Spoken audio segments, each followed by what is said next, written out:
We go. Hi, everyone. This is Heather Crocio again from Wellness Matters.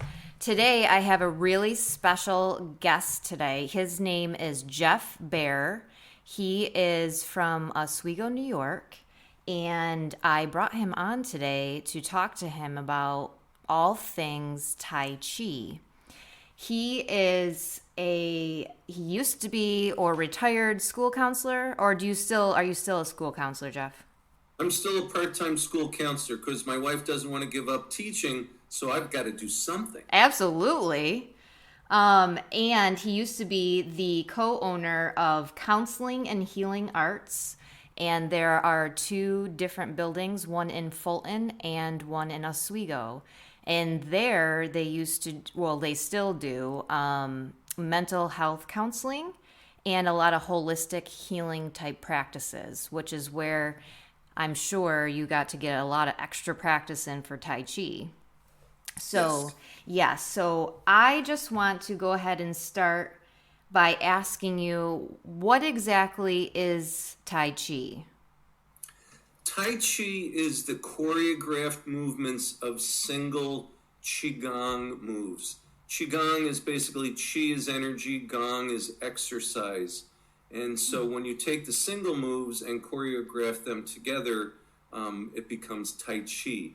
And Tai Chi is just a real grand extreme of an exercise, and it's very fluid, and anybody can do it.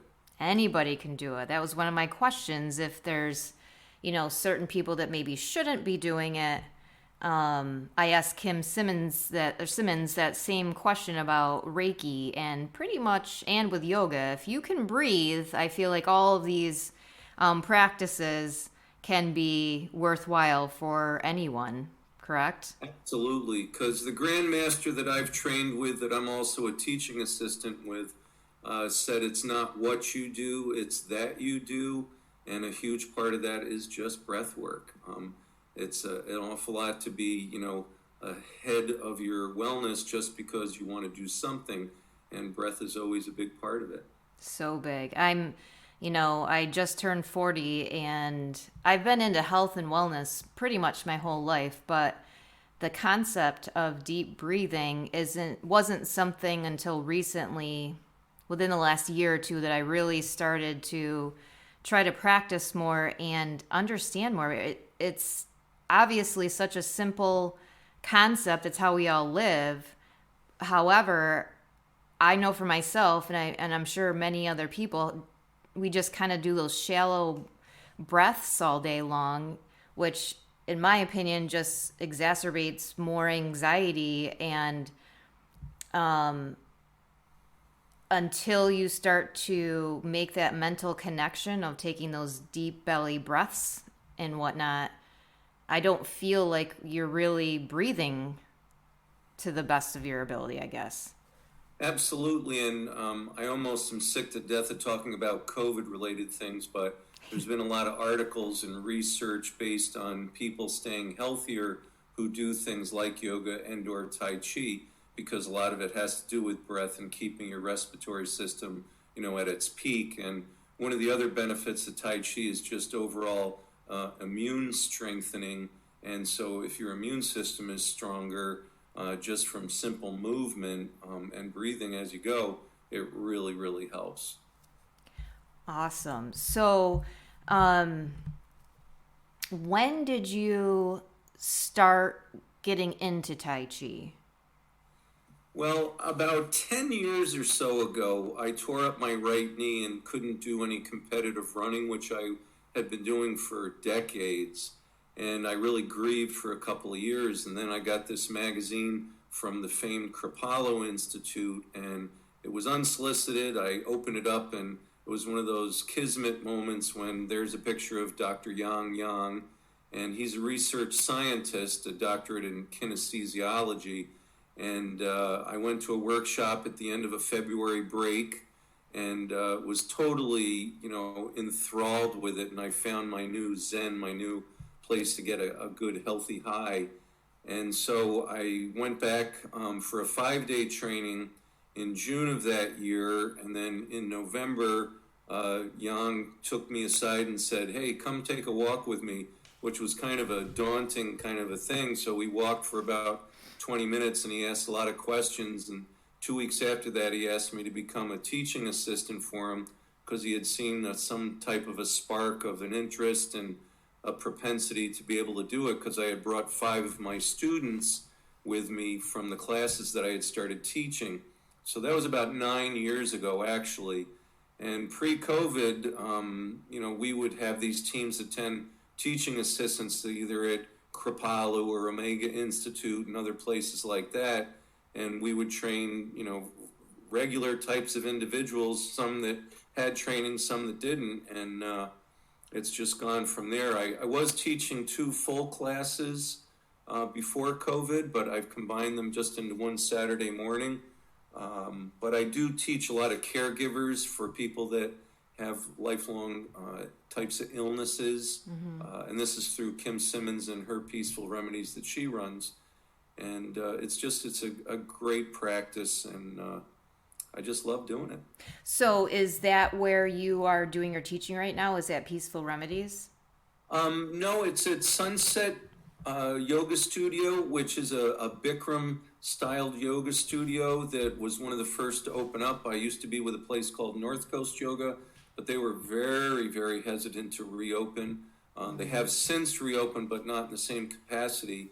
So I stayed with Sunset Yoga because they've just absolutely embraced the practice, offered all sorts of time slots that when things get a little bit easier and some of the students that have chosen not to come out in public return, I'll be able to expand classes and continue to offer, it, and also individual training that I do with some people. That's so amazing. I have personally never done Tai Chi. I was talking to my dad the other day, and I said, "Dad, I'm going to be interviewing somebody who, would you be considered like a Tai Chi master?" Well, no one who practices would ever call themselves a master. Even Dr. Yang would not do that.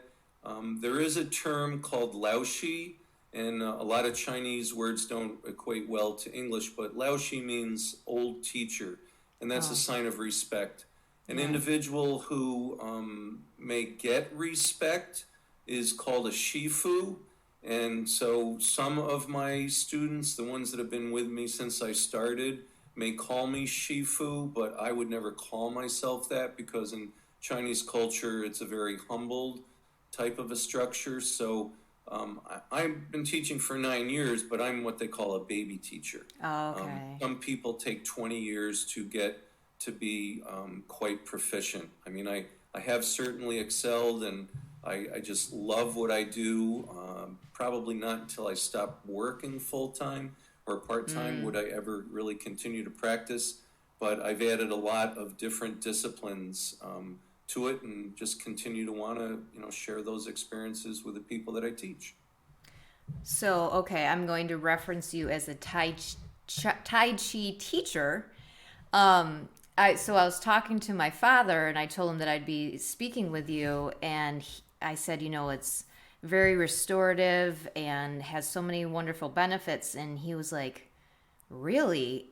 It's long story short, I got to the bottom of what he actually thought Tai Chi was. He thought it was Tai Bo, like with Billy Blanks, the instructor there. And he's like, that doesn't seem really relaxing. I'm like, Dad, I think you're confusing the two practices here. Yeah, because there definitely are infomercials for a lot of it, and there are videos that countless people have tried to learn about, but it's really a different depth of a practice when you train with somebody who's had a classical style of training, and it's really very depth filled. I mean, to say Qi Gong is energy exercise is just like a simple thing, but to explain it would take a lifetime. Right. What are some benefits that you could get from doing or practicing Tai Chi? Well, one of the things we really believe is just taking the intention. Everybody comes to class or to come to learn with a different intention. And it's kind of like that mind over matter thing. If you bring a mindful decision for something, you have a better chance of succeeding at it. So that's the first. The next is just body awareness and the mechanics. None of us are symmetrical, and so even within the beauty of learning a move or putting moves together, for a Tai Chi type of a performance, everybody does it a little differently. And gosh, I totally lost my train of thought. I hope you edit this out. But No way. That I think that's what makes it more unique. the other benefits. So yeah. You bring your intention, mind over matter, and that drives it. You become aware of your body, and then you see how you can do this. It's really a cognitive, amazing learning. A number of my students are older individuals that have dementia and/or Alzheimer types of traits, and their doctors, their neurologists are amazed at how, in a sense, their illness has abated or just stopped the progress. Wow. It helps with simple digestion. It helps with arthritis.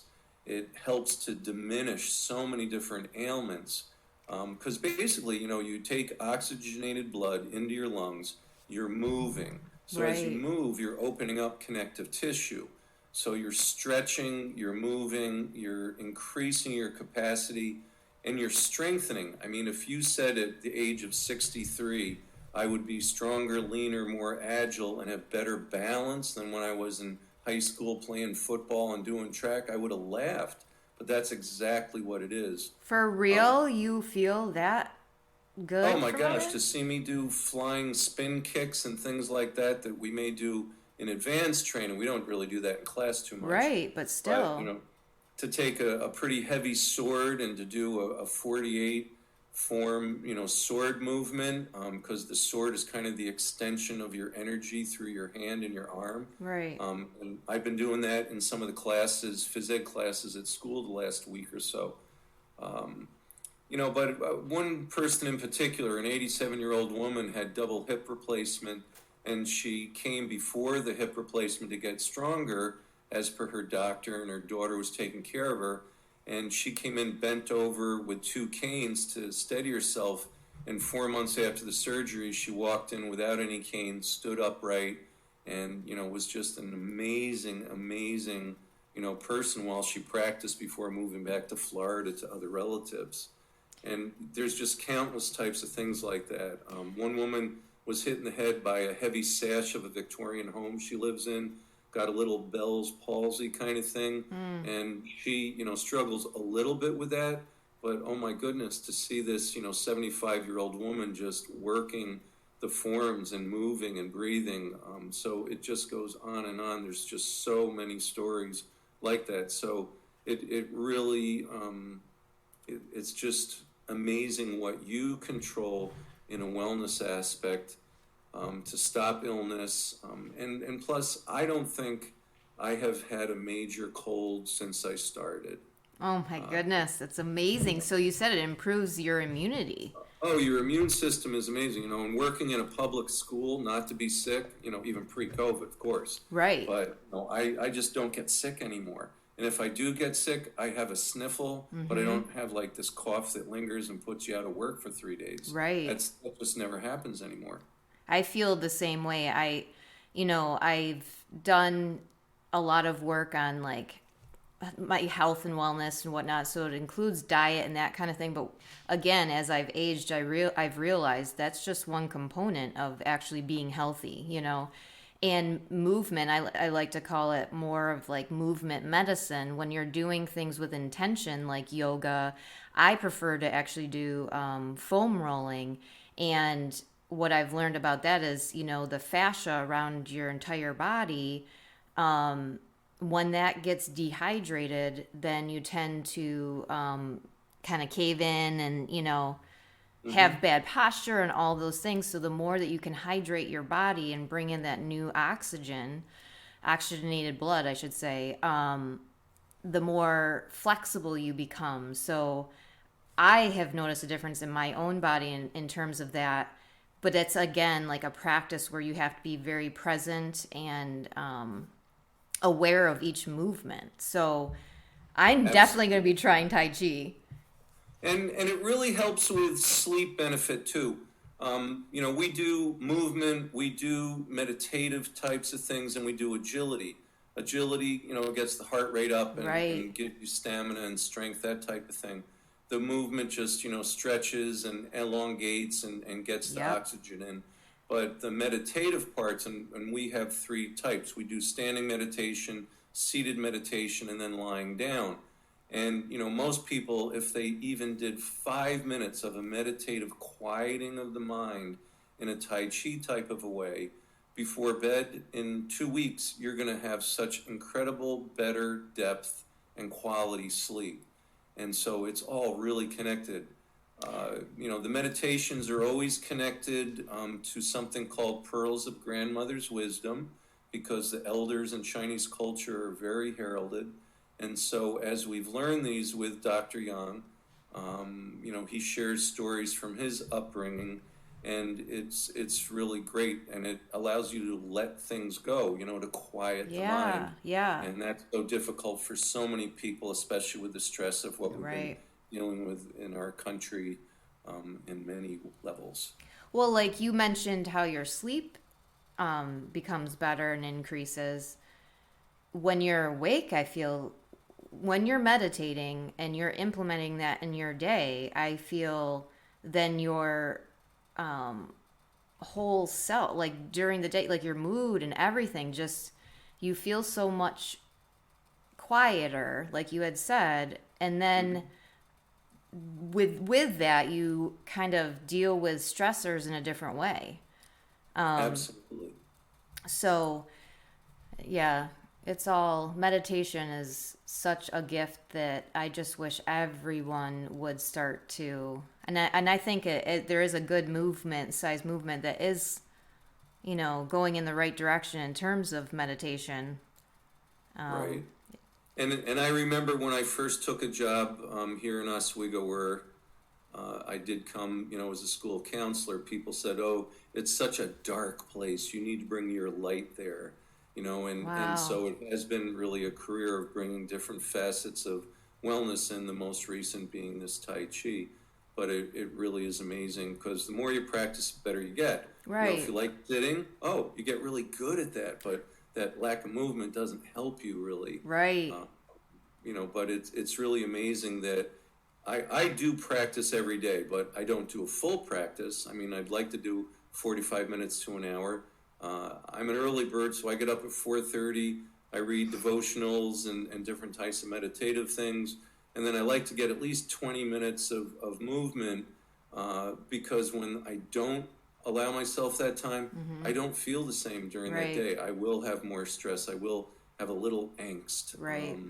But when I do a practice, and these dark mornings are tougher in the spring when it does get light at like 5:30, I can be out there doing 20 minutes out on the deck, and it's just a beautiful thing to be there with nature, and to integrate the wholeness of the practice, because the Chinese do like to do this outdoors. So it's really special when you do it outside. They definitely know what they're doing then by doing it outside. Like nature is just another component, in my opinion, in having a being your most well person. Integrating that with some movement medicine, with some nutrition and good relationships and all that. A career that you enjoy. Absolutely. Yeah. There- So There's something I used to say to a lot of my students and clients, that if we're breathing, we have options. And, it's really a silly thing, but it's really no, true. that's so And, true. and just like with Dr. Young's, the first thing that I remember him saying, it's not what you do, it's that you do. Whether it be Pilates or walk or jog, Zumba, you could just keep going on and on. This is particularly good for a vast amount of people. And then when you tie it in with things like nutrition and proper hydration and sleep benefit, it is amazing to see what people can start to believe in themselves and accomplish. So how long is a typical class that you teach? Well, I only teach approximately an hour to an hour and 15 minutes. It's really difficult at times. For me, being the teacher and the focus and what I want to give to them, it's really kind of an exhausting kind of a practice as a teacher. But I would love to do more. I mean, I'd love to not be working outside of the house and then be able to teach Tai Chi, Qigong, and I would teach a couple of 2-hour classes. When we train, a 3-day workshop starts on a Friday night, and then we do 3 sessions on Saturday and then 2 sessions on Sunday. But then as teaching assistants, we go to the University of Scranton. We do 6-day trainings where we start at 7 in the morning and end at 8 at night. With, of course, small breaks. And it's just so beneficial. So a class can really be as much or as little as you want. People can get a good buzz of this wellness within 20 to 25 minutes. And I've been doing it long enough where I let this intuitive teaching part of me come out. And when I'm in the middle of one movement, I just kind of know intuitively this is what we're going to go on to. And inevitably, the feedback after class is somebody says, "Oh, that was so cool, the way you weave this in." And, it's based on what they need. I almost pick up intuitively what they need in the practice, and most people leave quite satisfied. Wow. That's super amazing. I really do. I need to try this. Random question. Where you're teaching, do they tape you? Like, do you have Zoom going on at the same time? I don't. Media is an interesting situation. Master Yang tried to put off doing as much videotaping of his skills as long as possible, but with the pandemic, now he's really launched his wonderful website called WaQi. It's WA-QI.com, so WaQi.com. And he has an exhaustive amount of information there that he feels is there to share. Chinese culture before the Cultural Revolution, many grandmasters would not share anything outside of the country, let alone share a lot with students. Master Yang is the most approachable, open individual, so definitely, Zoom types of things. But I, as a media person, oh my gosh, I just hate, being taped. Oh, but yeah. That's my own thing. Yeah. If it would benefit people, I guess, I would do it. But at this point, we're not doing anything locally. I was selfishly thinking of myself because I live 2 hours away. I would love to have you as my instructor, but of course, I could probably find somebody local in my area. Well, and your dad, I mean, I don't know what your dad's situation is at this point, but, if you ever wanted me to come out and do a class for any and all people, I mean, we can do it anywhere. We can do it in a basement, in an attic. We can do it outside in good weather. Yeah. An auditorium, a church hall. I'd be happy to do that. I'm a little bit out of touch. I was more aware of a couple of different organizations in the Rochester area, but it is really beneficial to get somebody that has a specific training. People that have learned by a videotape and say, I'm a Tai Chi instructor. There's one type of thing called Tai Chi Easy, and I don't like to be critical at all, but Tai Chi Easy is just that. It's easy, but it doesn't give you the depth of why you're doing what you're doing. And we're classically trained, and pedigree of who you train with is huge. Right. And I really honor that with Grandmaster Yang. Right, that's why I want you to be my instructor. No.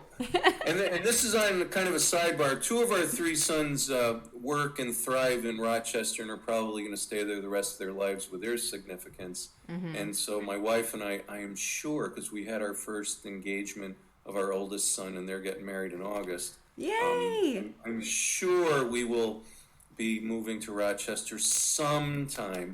And I'll teach always, but if it is opportunity, I mean, I'd be happy to come out and teach a Tai Chi, primer class type of thing. So if you get, a bunch of people from school or your dad or whomever, Yeah. I'd be happy to come out and Oh, do something. I could get a good amount of people to come out and try this. I know But my please, brother would please absolutely love this. yeah, please do, because it's kind of an addictive thing. I mean, if you've got any feel for moving, Yeah. it's just really, really great stuff. Like I'm obsessed, for the last year I've been doing the foam rolling and rebounding. But yoga, I love implementing yoga in there. Kind of just I just love the idea of moving your body in different directions than just that forward motion that we do walking and running and bicycling and Right. so Yep. if you can move your body in other directions, I think that is an amazing like mind and body experience because you have to think about it because we don't normally do it.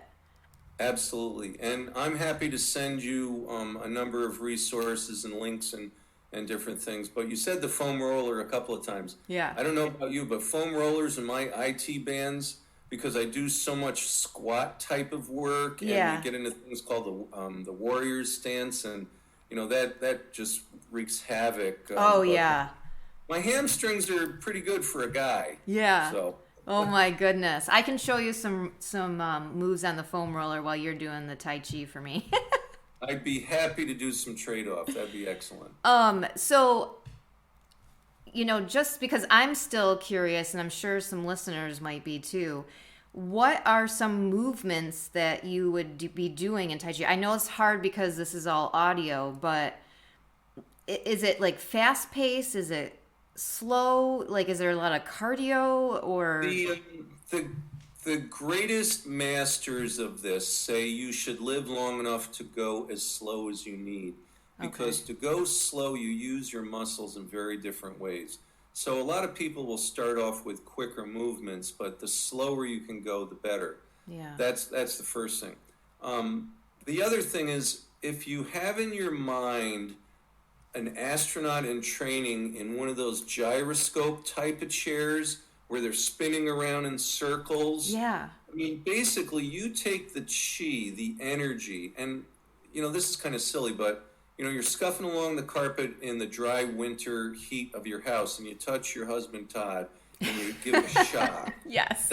That's energy. That's chi. This is all very scientific, physics. But what you do, these movements, is you're moving your arms to the left, to the right, and forward and in back, and you're encircling your body. All of the movements, in a sense, are things that you're creating these circles of light and energy all around you. Your energy in Chinese Tai Chi Qigong is stored in your qua, which your basic qua is around your belly button area. Okay. That's where all of your movement stems from. And if your podcast with Kim Simmons and Reiki, I'm also a practicing Reiki person and starting to learn more about that and going through the different levels because there's such similarities, but now I want to heal with the energy that I Yeah. can manipulate. So with Tai Chi, I mean, you're moving and you think in circles and pushing energy open and then closing it back down and then moving it in one direction and then another. It's kind of like that. I mean, we have things called open the emperor's door, and that's when one aspect of the training you try to visualize these movements. So, the Chinese have Chinese words for the movements, but then they try in English. So open the emperor's door. There's part the horse's mane, tying lazy about tying coat, bird's nest, Wow. fist punch. There's all sorts of things, and it just goes on and on because there's a 7 short form in the Chen style that we practice. There's 48, there's 81, and there's probably 108, which is along the lines of the sun salutation. Of yoga has 108 movements in some of their things. And also, there's 5 major forms of Tai Chi and Qigong, started in different rural villages of China. There's Chen, there's Yang, there's Sun, there's Wu, and then there's Hao. And they're all very similar, but there's thousands of moves, and some of them are similar, and like I said, it's really just about circling light and energy around you and moving in that same fashion. And as you breathe out, you exhale the bad and inhale the good. So, Right. with me, I know in my neural pathways, every time I exhale, I let go of negativity. Every time Right. I inhale, I bring in positive and healing. I do the same thing with my foam rolling. I think that type of visual almost really locks it in, you know. So do are most of the moves, are you standing? Yes, most of the moves. I mean, there are, well, and as I said just a little bit earlier, we do movement, we do agility. The agility is really where you get the heart rate up. Different jumping and dancing and things like that. The movement part is more of the stretching and the choreography in a slower way. And then we do the seated, standing, or laying down meditation. But sometimes there are laying down moves that we do, which again is agility. There's a lot of hip opening, working with different types of things because people tend to, get knobby kneed, like their knees will go in when they're older. So Yeah. there's a lot of moves that you push your knees out with when you're laying down. But it also goes into things like stretching, like, if you have a bad sacroiliac, you can lay on your back and do yoga moves, or you can do Tai Chi moves, and they're very, very similar. That's what I was going to ask you. Are some of the standing moves kind of like yoga? Yeah, very similar, depending on your style of yoga. And it was interesting because I did have a really great relationship with the people that owned North Coast Yoga until they closed down. And we would, from time to time kind of compare notes and very, very similar types of things, but all beneficial. Yoga, in part, for some people feels more strenuous than Tai Chi and Qigong. But when Okay. when I get going and really start flowing, sometimes people are a little bit. I don't want to say they're sore because there's not a pain threshold. Because Master Yang definitely says if there's pain, you'll not gain. If you want to gain, then don't have any pain. So if you're cramped, you just move a little bit in your stance and let go of that tension. In the standing meditations, I mean, we do a half hour at a time in our summer training camps where you stand with your arms, up in this like big bow, like you're hugging a huge tree. Master Yang said his grandmasters in Beijing would have him do it for 2 hours. I mean, I can stand for a half hour and don't even cramp. But that's with No way. 9 years of practice. So we don't do that long in class. 2 hours? Wow. Yeah. Yeah, his stories about his upbringing. He's the 19th generation grandmaster, and the grandmaster that he learned from when he emigrated from the Chen village to Beijing, this Grandmaster Feng, was just one of the most highly heralded grandmasters who also taught Chairman Mao's wife, and that's why Tai Chi was not wiped out during the Cultural Revolution, was Chairman Mao didn't want to go against his wife's fitness regime, Oh, which was kind of nice because then when that settled down, then they were all allowed to come to the United States when he got his doctorate at University of Illinois. holy moly. That's a lot of information. Yes, yes. Master Yang is quite a gentleman. And he will share anything that he has learned with you, which is not of the old-fashioned culture, and he just believes in sharing everything. We've been given these gifts, and the gifts are there to give back. Wow. That's amazing.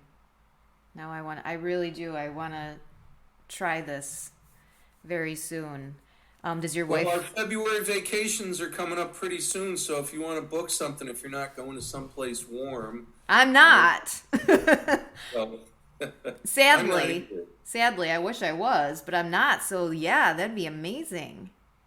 Oh, Seriously, I'd be more than happy to come out to the Rochester area, and as long as I know a little bit in a time, I can make it a social visit and connection with our kids there, yeah. and do a class, and I'd really like to do a couple of hours so that I could, explain things. But the movement won't take long to enjoy, and then just take it from there. Wow. I don't know. Maybe I can travel out and do a class a week. I don't know. Oh my Tai Chi. goodness. Look at you with all your energy. You do. You Well, must be practicing Tai Chi every day. I miss the teaching more. I really do. I Yeah. really miss teaching multiple classes. I get that. I know. I so hope places can start opening up again and kind of get some type of normal life back together. Well, I was surprised at getting my appointment for my first vaccine tomorrow. Really made me almost giddy. Kind of like seeing the light at the end of this tunnel. Right. And Master Young, one of the pearls of his grandmother, said, every storm does not last all day. But this COVID stuff has certainly tested a lot of how long, some disparaging thing can last. So It I'm really hoping. has. It really has. I think it's had a lot of amazing um, transformations happen too for a lot of people, just myself included. I mean, it made me have to figure out new ways of growing while being home, So there has been a lot of positives during this time period. That's when I took a 6-month course on becoming a health coach. And, so I used that time to continue to learn and grow. And I don't know if I would have felt ready to take that jump had COVID not happened. So I am trying to stay on the positive side of the whole COVID realm. Absolutely. We have to. Yes, we have to. Well, I'm going to wrap up our podcast, and I just want to thank you so much for all this amazing information. You are a plethora of knowledge with this area.